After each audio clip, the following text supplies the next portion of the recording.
You are listening to NewVision, OldWays, the podcast that explores timeless wisdom for the modern mind in a fun, relaxed, and most important, interactive way with you, the listener.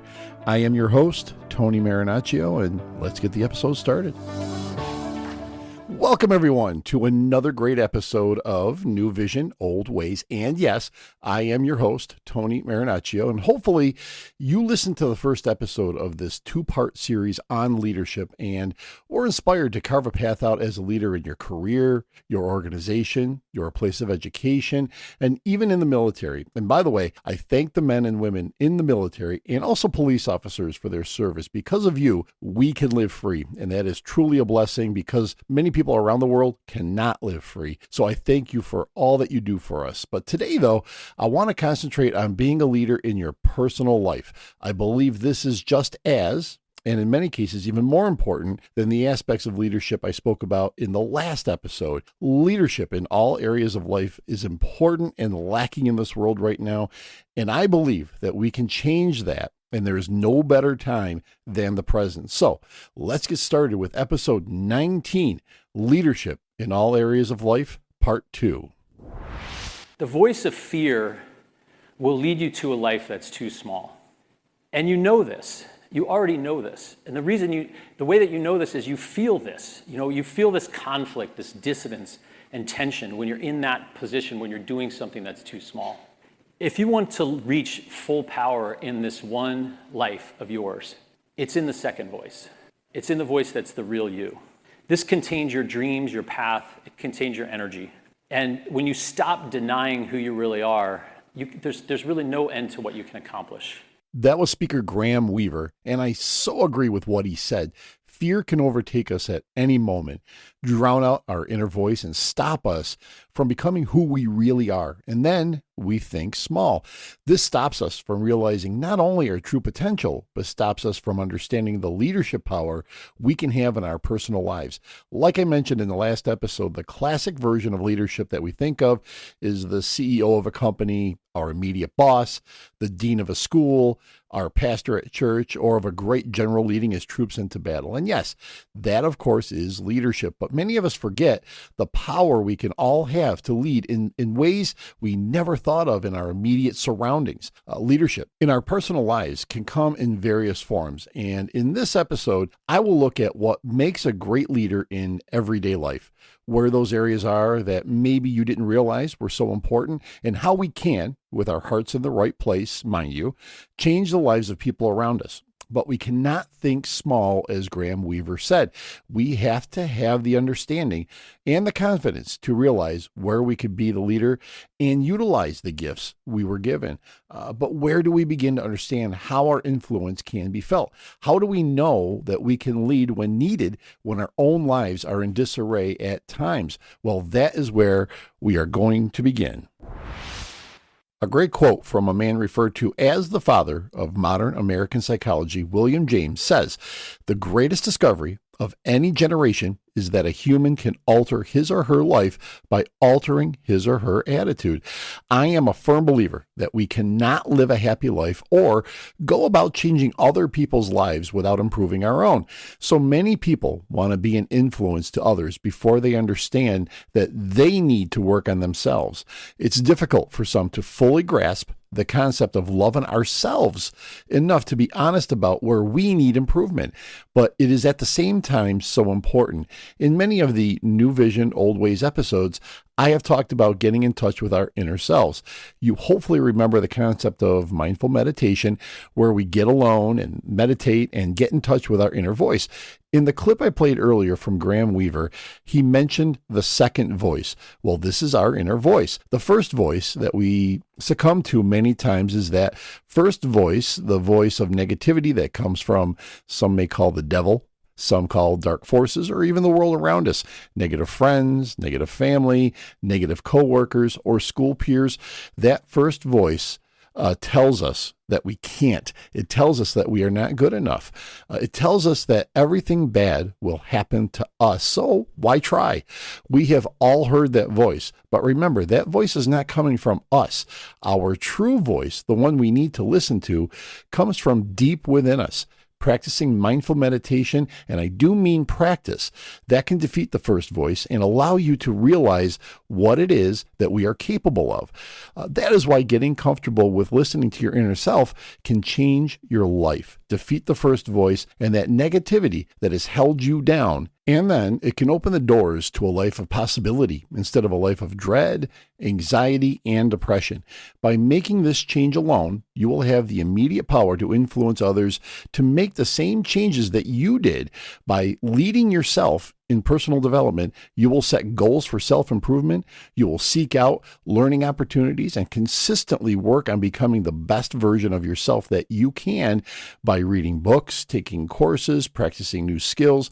When others see your transformation, it will inspire others to follow the same path that you did. And instead of being the scared, worried, anxiety-riddled person that you were, you are now leading by example and helping others better their lives. What an amazing way to lead, right? And that is just one example of how you can be a leader. Another important area that our leadership skills can be utilized is in our family relationships. Throughout my life, I have seen many families that have fallen apart, been at odds with each other over things that could be easily resolved, but laziness, selfishness, stubbornness, and poor communication cause what could be a happy and close family to be a family of hurt feelings, broken hearts, hatred, loneliness, and hostility riddled. You could be the one that leads your family back together by being a courageous role model. It takes courage to not take sides and to be the inspiration for peace, love, and understanding. With this attitude, you can resolve conflicts within the family. When others would run from the conflicts, you stand strong and become the voice of understanding, and that will foster a supportive and loving environment. You may say, yeah, right, not in my family, but therein lies the problem. Saying something like that is just an excuse to not put the effort in, to not be viewed as the bad guy or girl. Yes, that can happen, but when families divide, it can cause severe pain, extreme anxiety, and depression from not having your loved ones around. So many people suffer with terrible family dynamics, so it's worth the effort to find the areas of common ground, areas in need of outside help, and areas that just need a calming voice, a voice of reason. The ability of a great leader to solve these family issues is needed now more than ever, with most families splintered in some form or fashion. The closer our families are, the better our lives will be. And by leading in this area, you may not always feel like a hero, but you will have done so much good and for the right reasons, and that is what a true leader does. Why do people volunteer? They do it because there's many reasons. Sometimes we're voluntold to go and do something, and other times we do it because it's the right thing to do in the community. We see a need, we believe in the cause, we believe in the mission, and it's something that we ultimately find ourselves getting moved into in a community that helps us through service and through different organizations. Organizations and even businesses are now starting to track the global impact of volunteers. Here in the United States, we know that a volunteer has a financial impact on an organization of $25.43 per hour. Meaning, if I'm volunteering for an organization, I'm saving that organization roughly $25 an hour if they had to hire somebody to do the same work at the same time. If you've ever presented a check to an organization, you know the money that you're giving an organization is one more penny, one more dollar, 1,000 more dollars than they had in their bank account at the start of the morning. It's a gift. It's truly a gift.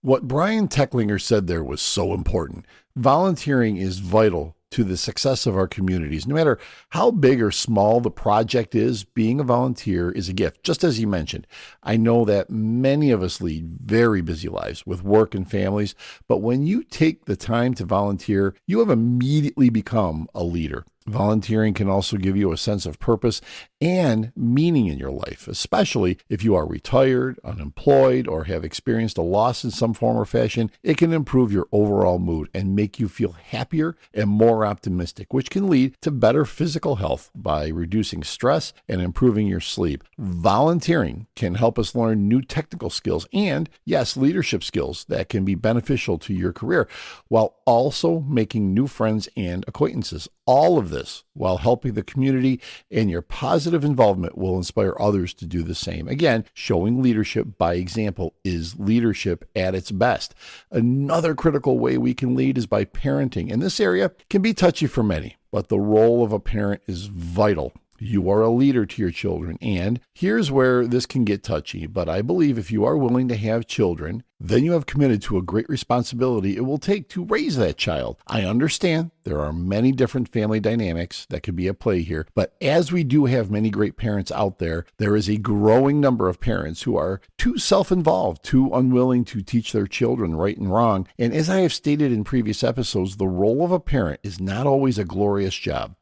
Just as a leader may lead at work, a parent needs to lead at home and start that from birth of the child, not at 16 when the child is out of control. We need to get back to the idea that parenting is 24/7, not just when it's convenient for the adult.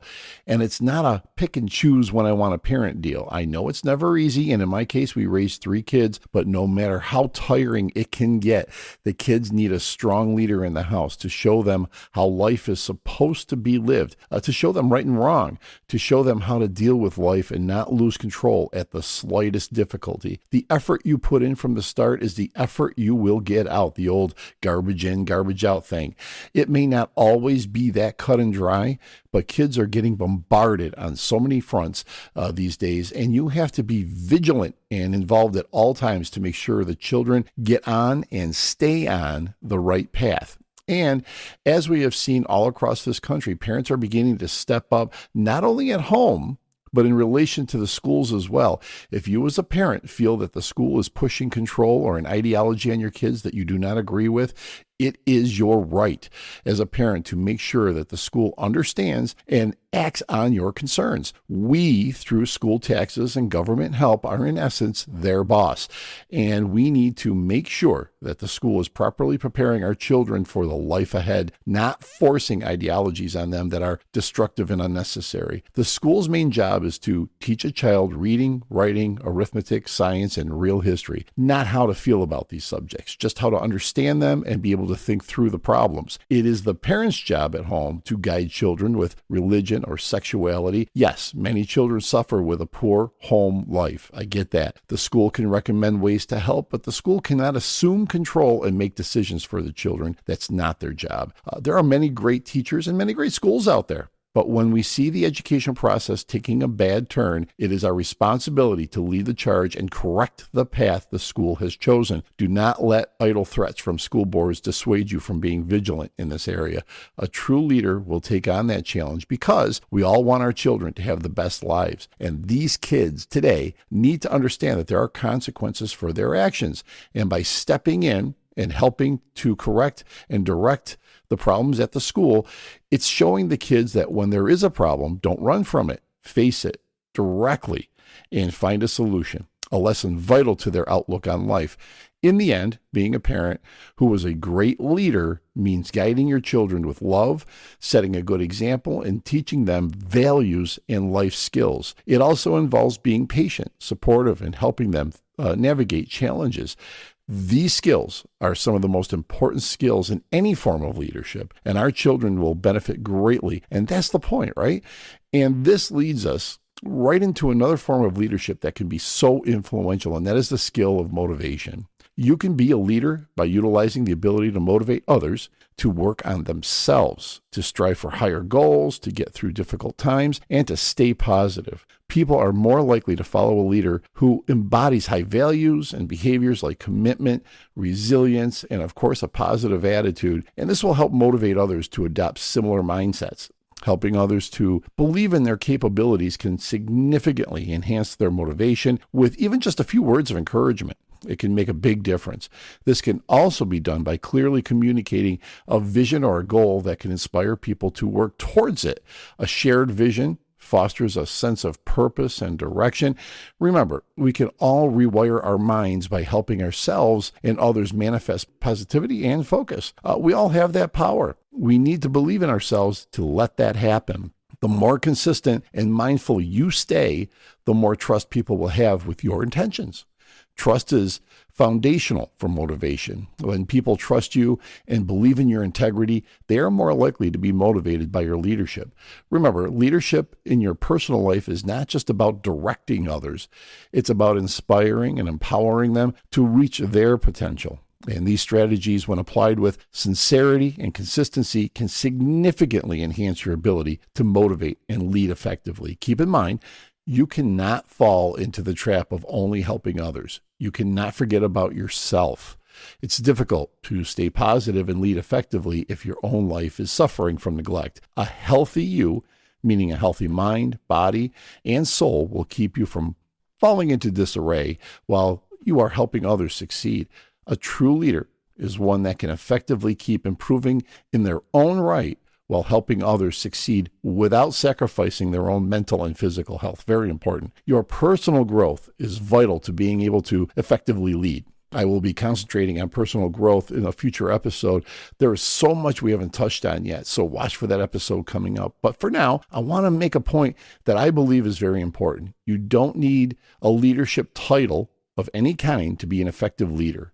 Your personal and professional life should reflect your values and your sincerity. The titles will take care of themselves when the time is right. Until then, be the best you can be. And remember, you influence more people than you think. And with that is the responsibility of living the best life you can. That doesn't mean you need to be perfect. It means that showing people that you are willing to improve, that you are striving for higher goals for all the right reasons, will lead people to do the same. No one wants to be left behind. And with the right encouragement and support, you can help bring people to a higher and happier place than they are now. The point is, the more we help others, the more satisfying our own lives will be. Just minding your own business all the time isn't helping anyone, including yourself. It does take courage and wisdom to lead others, but using all of the techniques we have discussed in previous episodes, you too can have a big positive impact on others. In this day and age, with so much negativity coming from all forms of media, a positive voice may almost seem odd at times, but that's where the courage to be that positive voice comes in. And those of us who dare to be positive in a world that encourages negativity is a brave thing to do. And don't let others keep you down. Think for yourself, have confidence in yourself, and follow your true calling. Real leadership does not settle for comfort. It seeks out challenges that can contribute to a greater purpose and leave a lasting impact. As I always say, I realize that we all have different life circumstances, but we cannot forget the fact that we do influence others. And instead of being a complainer, a negative person, a burden to others due to laziness, instead, be that person that helps others achieve a better life. In return, you will feel better about your own life, and that can motivate you to achieve bigger and better things than you ever thought possible. And stepping outside your comfort box can be scary at times. Believe me, I know that. But the sacrifice of comfort can provide a life well lived, and the people you helped along the way will love and support you back when you need it. And being there for each other is a great way to get through life. And anything that helps us suffer less and succeed more is really worth the effort. A great thing to remember is a leader is one who knows the way, goes the way, and shows the way. Action speaks louder than words, and most effective leaders demonstrate the values and behaviors they expect from themselves, then pass those values and behaviors onto their teams, their families, their friends, and acquaintances. In episode 3, I discussed the Tao Te Ching in Lao Tzu. It's a great episode and extremely relatable to being a great leader. But Lao Tzu said, and I quote, "A leader is best when people barely know he exists. When his work is done, his aim is fulfilled. They will say, we did it ourselves." And the ultimate leader seeks no recognition, just results. So what do you think? And I'd love to find out. Here is where you can get a hold of the show and let us know. These are in the show notes as always, but here they are. You can message the show from each episode on your various platforms. Just look for the send us a text message link and you can shoot us a message that way. You can email us at newvisionoldways@gmail.com. You can find us on Twitter, now X, at NewVision Old Way. Remember, there's no S there, so it's at NewVision Old Way. Check out the NewVision Old Ways YouTube channel. Type in NewVision, one word, OldWays, one word, and please subscribe. It is free and will show support for the show. It really means a lot, and will grow the show on YouTube for sure. You can find us on Facebook at NewVision OldWays Podcast. And as a reminder, these are growing platforms for us and expanding all the time. So we need your help to get the flow going with the community. And last but not least, if you could do me a huge favor and subscribe to us, like us, follow us, leave a review on whatever platform you found us on, that would be so appreciated. That will also help secure guests that we will be booking in the future. And as I told you before, season 2 is going to have a few surprises along the way, and I hope you are enjoying it. I can't wait to get your input, and I also can't wait till we get together for the next episode of New Vision, Old Ways. Until then, be safe, be cool to each other, and let's change the world. This episode of New Vision, Old Ways has been engineered and produced by TKM Productions and your host, Tony Marinaccio.